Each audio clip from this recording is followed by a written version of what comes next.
حدیث کا مقام، حدیث کی عظمت اور سنت کی اہمیت کتنی تھی۔ آؤ امام صاحب رحمۃ اللہ علیہ کے بعد عمر میں سب سے بڑے کون ہیں؟ امام مالک۔ کون؟ امام مالک۔ ان کا تو دیکھو اللہ اکبر، ان کی عظمت حدیث، عظمت سنت۔ جب ہارون رشید خلیفۃ المسلمین حج کرنے کے لیے آئے تو انہوں نے اپنے دونوں شہزادے امین اور مامون دونوں کو لے کر کے مدینہ پہنچے اور امام مالک رحمۃ اللہ علیہ سے ارادہ ظاہر کیا کہ ہم چاہتے ہیں کہ ہم جہاں ٹھہرے ہیں جس محل میں روزانہ آپ آ کر کے حدیث کو ذرا سنا دیا کریں۔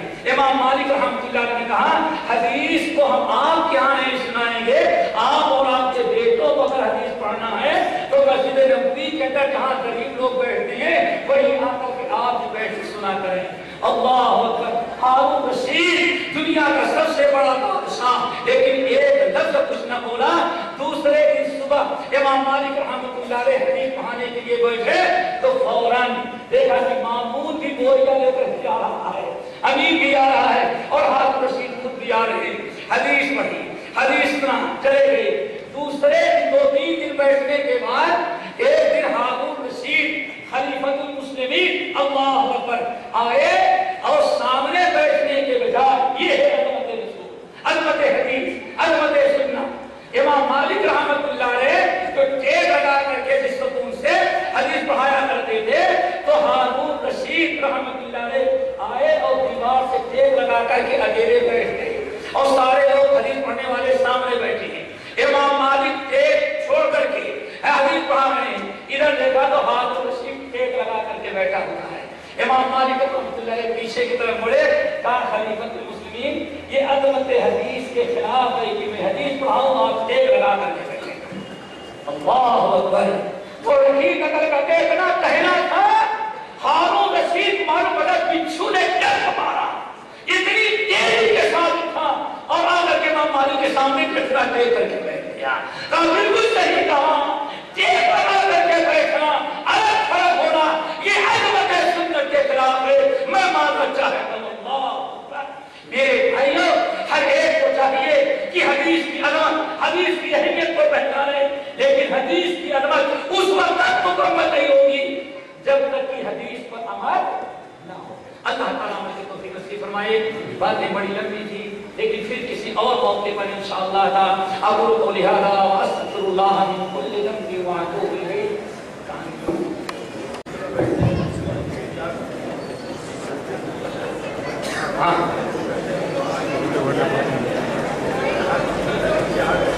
یہ صحیح حدیث نہیں ہے، سنن ابی داؤد کے لیکن یہ صحیح حدیث نہیں ہے اور اسی ضعیف روایت کی بنا پر بہت سارے لوگ سمندری سفر کو ناجائز قرار دیتے ہیں۔ حدیث صحیح نہیں ہے۔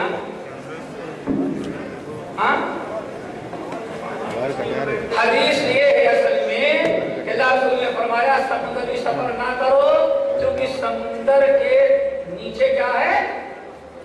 باہر باہر نار، اس کے کیا ہے؟ سمندر کے نیچے آگ ہے، تو آگ پر سفر نہ کرو، یہ کہنے کو مطلب ہے۔ صرف آپ کو حج یا عمرے کے لیے جانا ہے کہ یہ حدیث صحیح نہیں ہے۔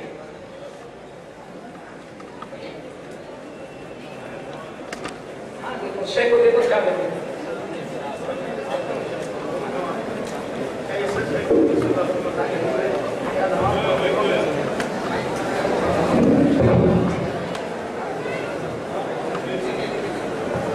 بسم اللہ الرحمن الرحیم۔ میرے بھائیوں، تھوڑی دیر کے لیے آپ ذرا ماحول بنائیے۔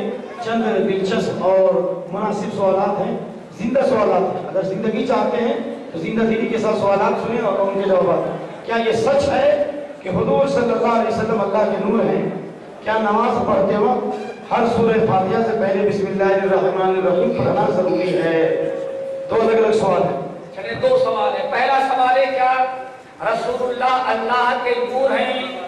حدیث بیان کی جاتی ہے نور من نور اللہ، یہ موضوع ہے اور جس کا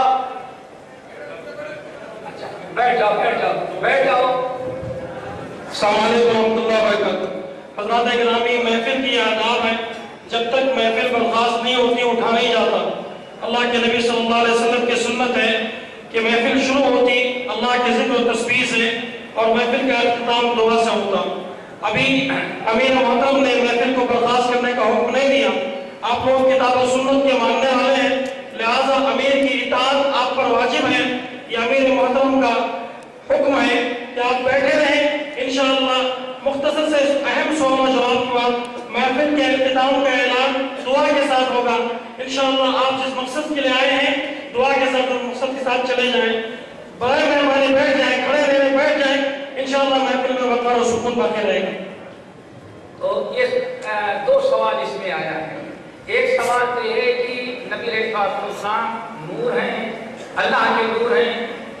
میرے بھائی جہاں تک قرآن حدیث اور صحابہ کرام و اہل سنت والجماعت کا عقیدہ رہا، وہ تو یہی ثابت ہے کہ رسول اللہ صلی اللہ علیہ وسلم کے بارے میں اللہ نے کہا قل انما انا بشر مثلکم هل قلت الا بشرا رسولا، مختلف مقامات پر ہیں کہ میں بشر ہوں اور آپ کو حکم اپنی زبان سے آپ اعلان کر دیں۔ اس لیے نور ہونے کا عقیدہ رکھنا یہ انسان کو شرک تک پہنچا دیتا ہے، یہ عقیدہ درست نہیں ہے۔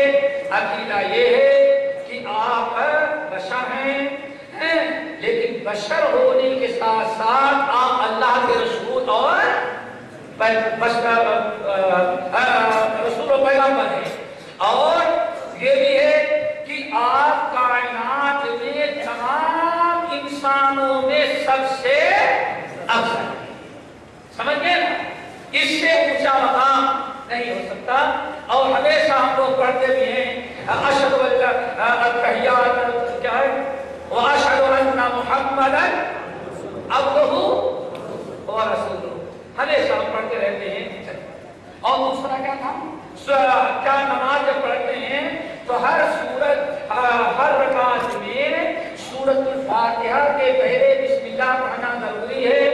جمہور اہل علم کے نزدیک سوائے امام مالک رحمۃ اللہ علیہ کے ہر سورت کے پہلے آیت بسم اللہ ہے۔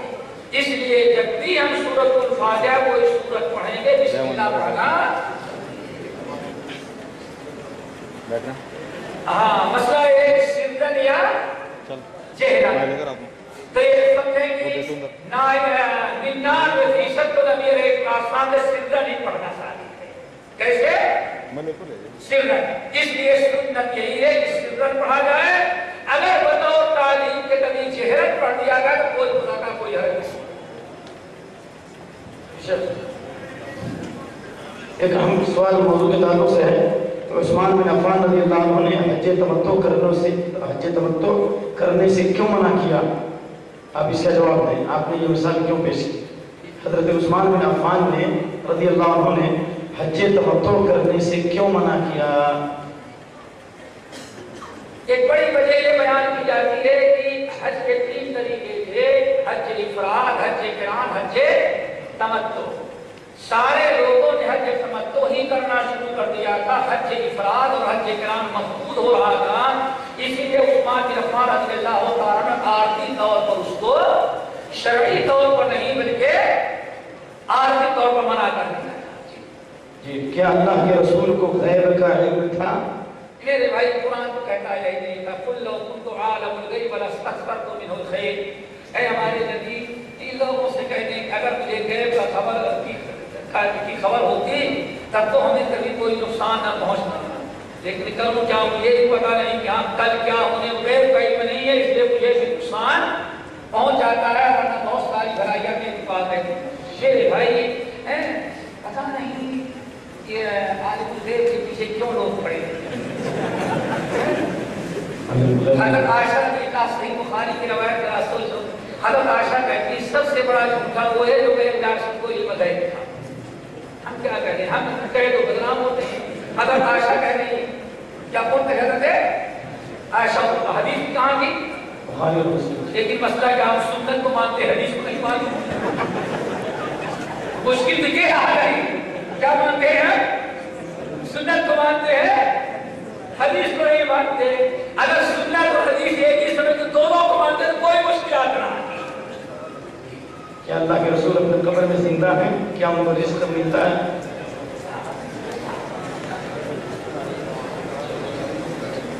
عمر میں چھوٹی ہوئی نمازیں صلاۃ القضاء، جس کو قضاء عمری کے نام سے جانا جاتا ہے، صلاۃ القضاء قضاء عمری کرنا یہ کیسا ہے؟ قضاء عمری یہ بڑا اہم مسئلہ ہے، شاید پتہ لوگ سب لوگ جانتے ہیں، جانتے قضاء عمری؟ قضاء عمری کا مطلب یہ ہے کہ کسی آدمی نے 25 سال نماز نہیں پڑھا ہے، 25 سال کے بعد نمازی بن گیا تو اسے 25 سال تک ڈبل نماز پڑھے گا۔ عشاء پڑھنا ہے 34 رکعت، کتنی رکعت ہے؟ روزانہ 34 رکعت۔ اگر 17 ہوا ہے تو کتنی ہوگی؟ 34 ہو جائے گی، سمجھ گئے نا؟ اور 28 رکعت کس کو پڑھنی پڑے گی؟ ظہر کو۔ میرے بھائی 25 سال تک پڑھے گا تب پہلے سے برابر ہو جائے گا، اس کو قضاء عمری۔ لیکن پھر لوگوں نے یہ بہت بھاری پڑا تو اس کے لیے اب جب آدمی اپنے سے کوئی چیز ایجاد کرتا ہے تو اس کے بھاری پڑتی ہے وہ چیز، اسے نکلنے کے راستے بھی خود بناتا ہے۔ تو مشکل پڑا روزانہ 25 سال تک 34 رکعت تقریباً عشاء کی پڑھنا، 28 رکعت کس کی پڑھنا؟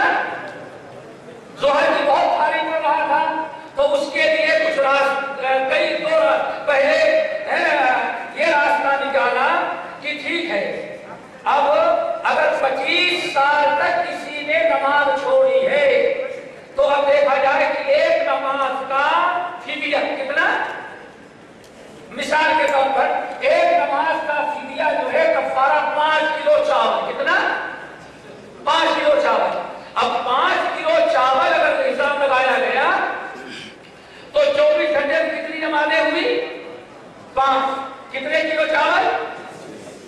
25 کلو چاول ایک دن کا۔ اب یہ بھی بھاری پڑنے لگا، یہ بھی بہت مشکل ہے۔ جو اب سال بھر کا مہینے کے کتنے چاول ہو جائیں گے؟ کتنے کنٹل؟ 2.5 کنٹل۔ تو سب سے بڑا خرچہ تو یہ آیا، گھر ہو 50 کلو کا کفارہ دے 2.5 کنٹل۔ تو اس کے لیے پھر ایک اور راستہ نکالا، وہ کیا راستہ نکالا؟ اسقاط۔ ارے اس بات نہیں جانتے؟ ابھی تک تو آپ نے سمجھا نہیں سمجھا جتنا بتایا۔ اب میں اگر نہ سمجھے کتاب کا حوالہ دے دیتا ہوں، 4 کتاب نام سنا ہے آپ لوگوں نے؟ بس جا کر کے پڑھے، اس میں مل جائے گا انشاءاللہ۔ بڑی کامیاب کتاب ہے، دوسرا فائدہ ہو جائے گا، سمجھ گئے نا؟ اللہ تو 4 حق وغیرہ میں پورا اسقاط کا مطلب کیا ہے؟ اب اندازہ لگے تو بہت مشکل پڑے گا۔ تو اسقاط کا مطلب ہے کہ جب وہ آدمی مر جائے گا تو حساب لگا تو پتا چلا کہ 10 کنٹل، کتنا؟ 10 کنٹل چاول۔ اب 10 کنٹل بھی دینا مشکل ہے تو مہینے والے ایک ورثہ مجھے کتنا دے سکتے ہو؟ اس نے کہا ہم تو زیادہ 1 کنٹل دے سکتے ہیں، بس۔ کتنا؟ 1 کنٹل۔ پھر کیا کریں گے؟ اب اس کا طریقہ سے پھر تقریباً 150 آدمی بیٹھے لائن میں، مولوی سب سے آگے نکال، مولوی کہا ہے کہ سب سے جس کو ایک کہتے ہیں جانے دیں، آپ دیکھو جان پتہ ہوتا ٹھیک ہے دیکھو ہوگا۔ اچھا اب سب سے پہلے مولوی صاحب اٹھائیں گے، یہ 1 کنٹل ہے، ان کو صدقہ نہیں ہوا لیکن اب تک پورا کرنا ہے، تو یہ کیا کہیں گے؟ میں نے قبول کیا اور پھر اس کو مرحوم کی طرف سے بابا خان کو صدقہ کر دیا۔ اب کتنا کنٹل ہو گیا؟ تو پھر بابا خان کیا کہیں گے؟ میں نے قبول کیا، سلیم خان کو صدقہ دے دیا۔ کتنے کنٹل ہوئے؟ 3۔ اس کا نام ہے اسقاط۔ اسقاط کا مطلب فریضے کو ثابت کرنا۔ اچھا آخر میں پھر یہاں تک پہنچا، 10واں نمبر ہوگا مولوی کا، اس کے ہاتھ میں آیا تو کتنے پورے ہو گئے؟ 2 لپیٹا لے کے چلا۔ اور جواب دے دیتا ہوں، اس کو کیا کہا جاتا ہے؟ اسقاط۔ کیا نام ہے اس کا؟ اسقاط۔ پھر اس کے ساتھ اگر یہ نہ ہو سکا اب 1